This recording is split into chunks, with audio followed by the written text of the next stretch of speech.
Hey everyone! Today, my overview and review video is on Foundations of Rome.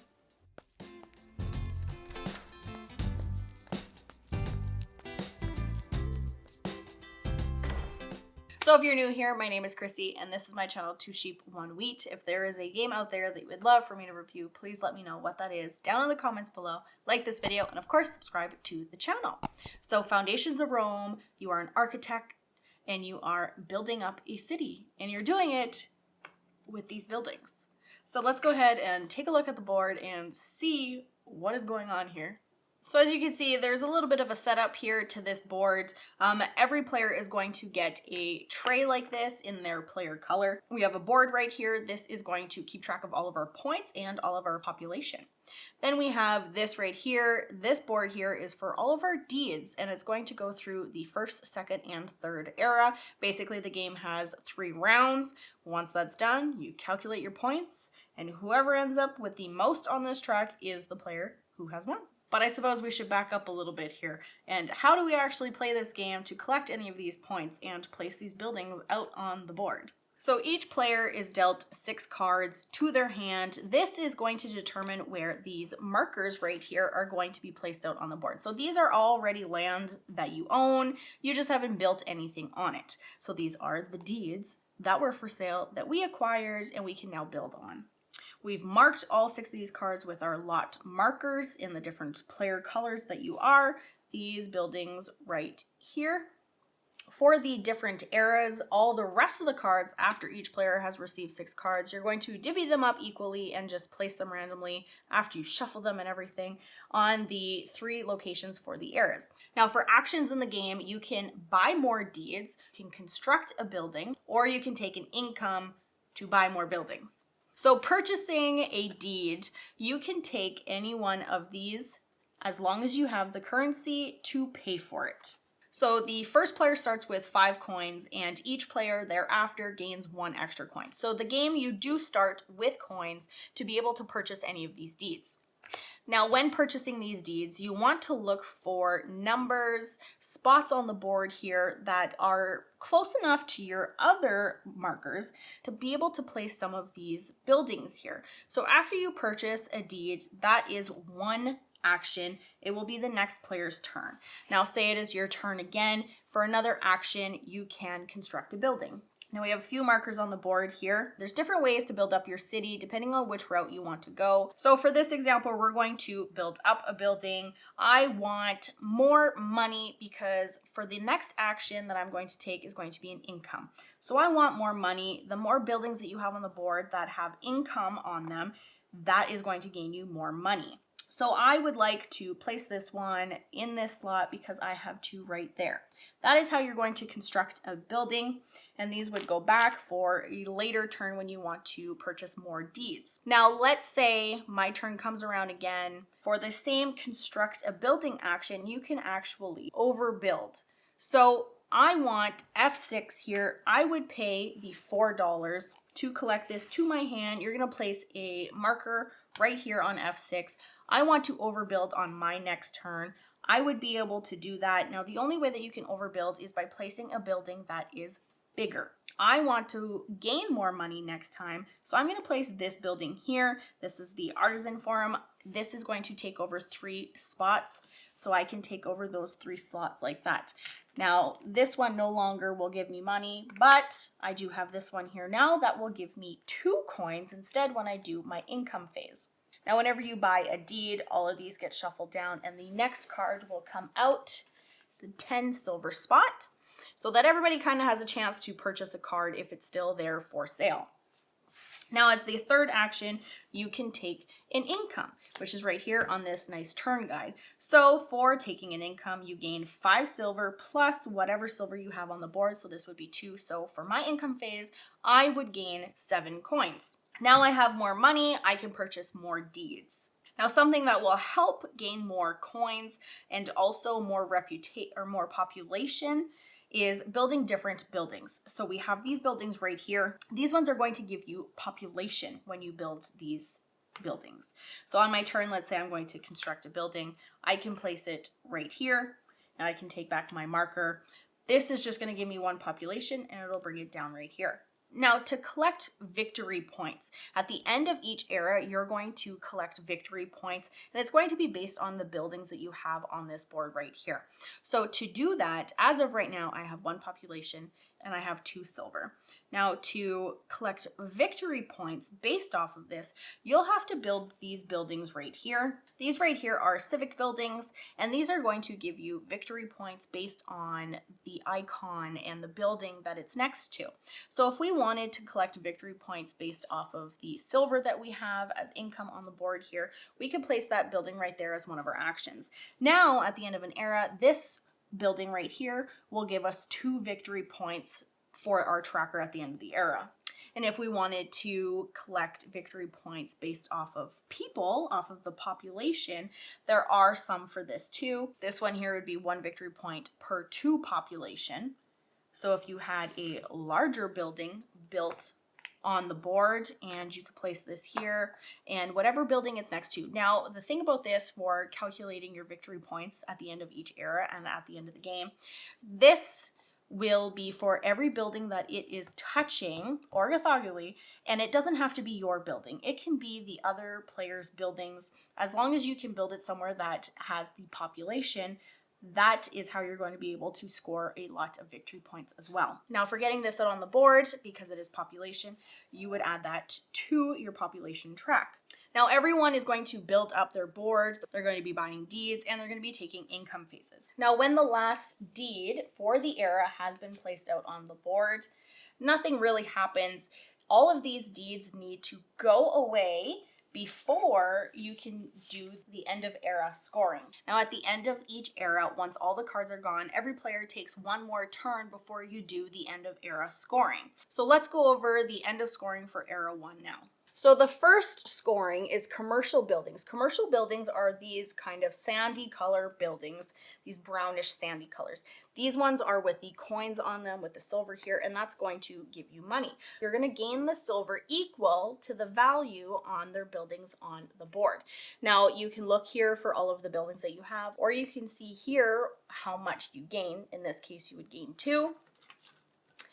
And then each player would gain the victory points equal to the values revealed on their player board. In this case, it would be 3. So purple would gain 3 victory points. Then we go on to civic buildings. Civic buildings are these white buildings right here. And you're going to gain the victory points for the adjacent buildings as shown on the icon on the building. So like I was saying, this is 1 victory point per 2 population. So in this case, that would give us 3 victory points. So that would bring us up to 6. Then we go to residential buildings. Residential buildings are the buildings, these ones right here, that are going to give you population. So players with at least 1 population on the track here gain victory points equal to the position the player ahead of them is. So in this case, green doesn't have any, but if green was on 1, green would actually gain 7 victory points because the person ahead of them, that's the marker that they're going to gain. Now, the person who is ahead on the track will gain the location they're on, so 7, and in this case for era 1 would be an extra 4 victory points. So this would be 7 points plus 4, which would bring it to 11 points, and that would bring this player to 17 points, victory points on the tracker here at the end of era 1.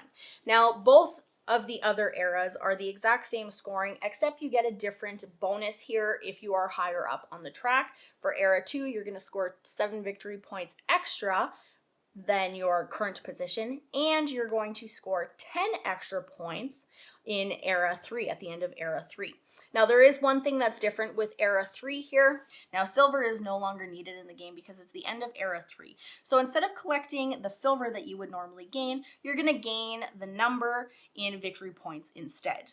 Then at the end of era 3, whoever has the most victory points at the end is the person who has won the game. Now, this game does come with a few other modules that you can play to just keep things a little bit more fresh. So what I explained is the base game. There are a couple of modules, and I'll go over a few of those. So the first module is player roles. Each player is going to be given 2 player roles, and you're going to be able to pick one of them. So basically, these are going to be just something extra that's going on in the game, whether it's another player giving you coins, or it's going to give you some kind of bonus for a specific thing, action that you're going to be doing in the game. Blessed here at the start of the game, after all players have placed their lot markers, you may select and take one additional deed card from the deed board, replace that space on the deed board with the top card of Era 1 deed deck. So that'll give you an extra just one-time bonus. This one here, Proud, each time you construct a size 3+ building, you gain 1 victory point. So that is each time you construct a 3+ building. Innovator here, whenever you purchase a deed card from the lot that is not orthogonally adjacent to any buildings or lot markers, you gain 1 victory point. Then we have Eager, whenever you purchase a deed card, you may pay 2+ silver to immediately build size 1 building on that lot as a bonus action. Persuasive here, before the game begins, you may swap one of your starting lots and the associated deed card with one that belongs to another player. So these are all just benefits, some ongoing throughout the whole game, some just at the very beginning. So that is player role module. Then we have objective cards. So there's 2 ways to play with these objective cards. Each player can either get 2 each cards, they get to pick one, and they get to keep it secretive and it's a hidden objective. Or, depending on how many players there are, you take 1 card for each player and you can play with an open objective card. And every player has the option to get all of them, one of them. All players get the option to the objectives as an open objective. So these ones here are, this one, Expansionist, most buildings and or lot markers on the edge of the board. Senator, most civic buildings on the edge of the board. Then we have Developer, largest continuous area of size 1 and size 2 buildings. This one here, Competitor, most buildings not adjacent to any of your own buildings. Minimalist, fewest number of buildings. Visionary, most size 2 buildings of the edge of the board or on the edge of the board. So just a few of where you're building your buildings is going to get you some kind of points. And all of these are going to be worth 8 victory points at the end of the game if you're able to complete them. Then we have Invocation Cards. These cards are going to be shuffled into each era. So you're going to take 9 cards. You're going to shuffle this whole deck. You're going to take 9 cards and you're going to put 3 in each era. These ones are basically going to give you some kind of victory point, but also allow you to break some kind of rule or some kind of effect bonus that you're going to be able to take with these cards.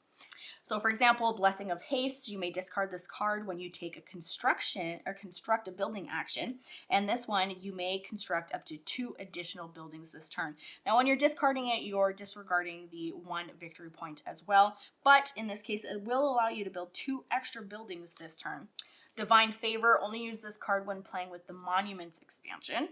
So now there are some in here, you'll have to go through it. If you're not playing with other expansions or the other modules, you'll need to go through some of these to remove them. So this one, you may discard this card at any time during your turn. Select up to 2 unbuilt monuments and place their cards and miniatures near you. Only you can construct these monuments this game. I'll go through the Monuments expansion in just a minute here. That'll be the next one. Here is Patron of Merchants. You may discard this card at any time too. All other players must pay you silver. If they don't have enough silver, they must pay you as much as they can. The amount paid is determined on the number of players.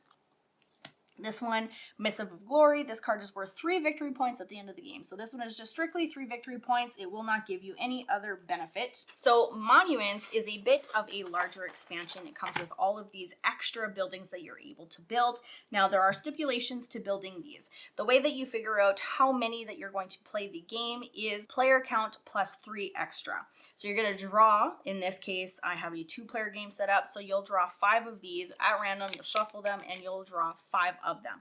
They all have stipulations to playing these, all requirements. So we'll go with Temple of Jupiter here. This one, the requirement is when built, each player with at least 1 adjacent building gains 2 victory points. That's not much of a requirement, more of a bonus. Go to Royal Winery here. So the requirements for this one is just strictly none. This is basically acting as just another building. It's going to give you 4 coins and 8 victory points. This one here, Statue of Romulus. This one, the requirement, you must own at least 6 buildings.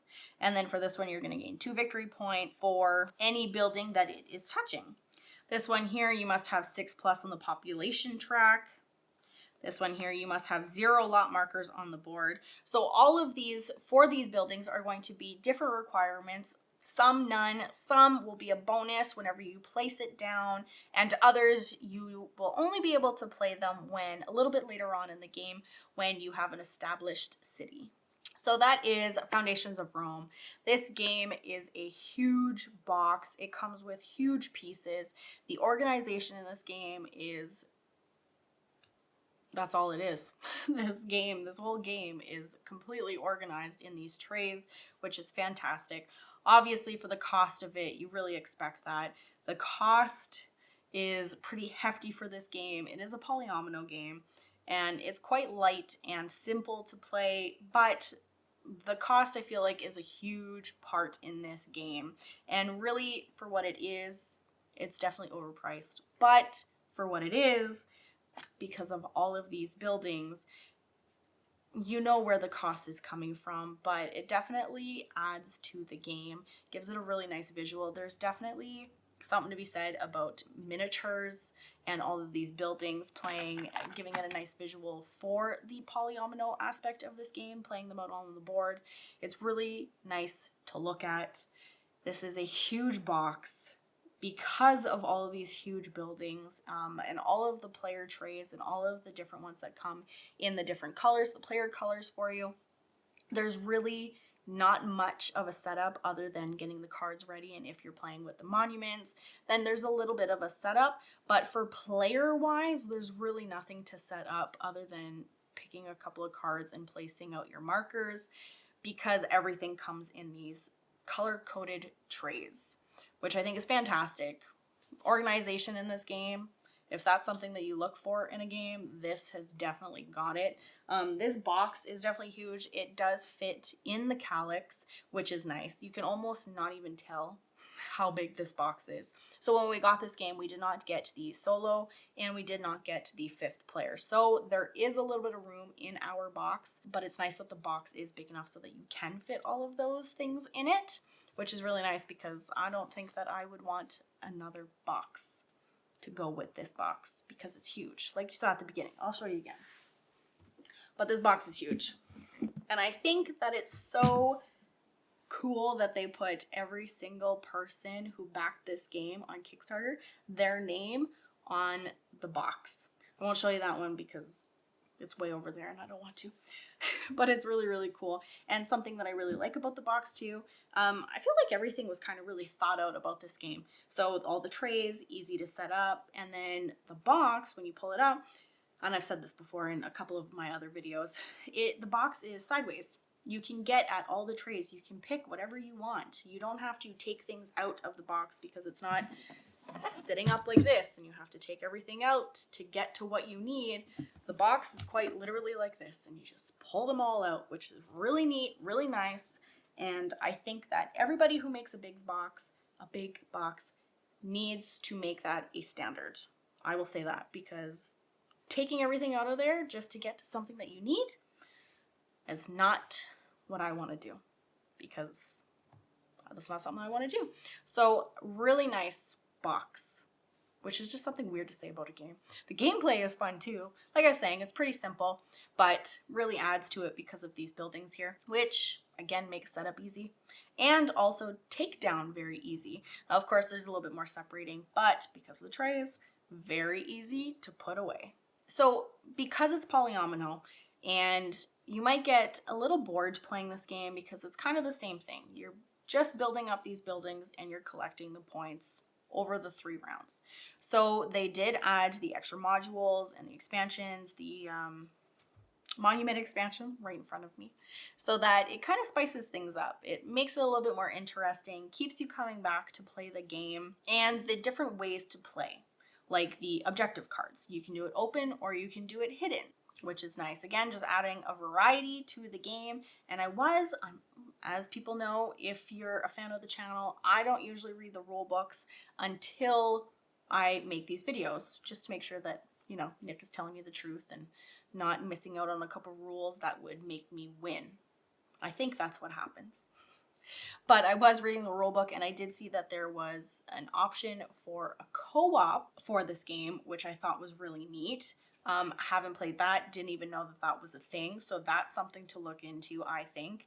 Just, again, making this game a variety of different ways so that you can play it depending on which way that you like games. Because if you're a fan of polyomino, then this is a fantastic game, especially with these buildings that you're putting out for the whole visual of it. Great. And then on top of that, to add and make it a different game, variety to it. That's really great. I really enjoy that about this game. And it's a good looking game otherwise too with this board. And the different player counts for this game makes it a little bit bigger so that everybody has the option to play most of their buildings, or whatever buildings that you want to play on your board. You're definitely going to be able to. So they do have sections here cut off. This is side B, so this is for 2 to 3 players. So we have the 2-player game set up. This is why we stopped right here. This blue right here would be for 3 players. Now with the game, some of these deed cards have to come out. If you notice here, it's 2+ players. So for whatever player count you're playing at, you have to remove certain cards. So for this one, you're going to be removing these blue cards here. And for a 3-player game, you're going to leave these blue cards in. Now there is another side to the board, which is for 4 and 5. And if you can see here, because I don't want to take everything off and move it, the board is large and it has all of the other colors in here as well. So everything is nicely color coded so that you can remove them. And of course it does have the written down here for 3+ players, 4+ players. So everything is color coded and a nice visual to it so you can tell where you're allowed to build and what cards to take out. And one thing with this game that Nick did say is that the first time that you get the game, you have to set it up and you have to put these little tabs in here, but you have to make sure that you're putting them in the right way, and you have to make sure that they're the right one, because there's a lip inside, and he said that you can't, or it goes inside and you can't really take these off if you wanted to because they're really in there. So that was one thing that he did say. I didn't help him. I wasn't even around when he set it up. So he did say that. So I figured I'd give a warning to everybody. Make sure you know that it's the right one that you're placing it on, because you're going to have one heck of a time to take them out. Our copy did come with the metal coins. Everybody loves metal coins here in this house. I love metal coins. I don't know why. I feel like I have a Nick pick right now, and people who have watched us play Foundations of Rome live heard me mention this, but this one coin is a nice wash on top of it. It looks cool, nice washed, but this one is super shiny and it looks brand new and it doesn't go with the Rome theme. And it's, if I can blind you here, it's very shiny. So I suppose a little Nick pick of my own because the coin is too shiny. That really does sound like a Nick pick, doesn't it? But obviously just minor things about the game. Otherwise, you know, like I was saying, it's a light polyomino game. It's quite fun and nice to look at and easy to set up. So if those are all things that you enjoy in a game, then definitely check this game out. And I hope you enjoyed this video, and I will catch you next time.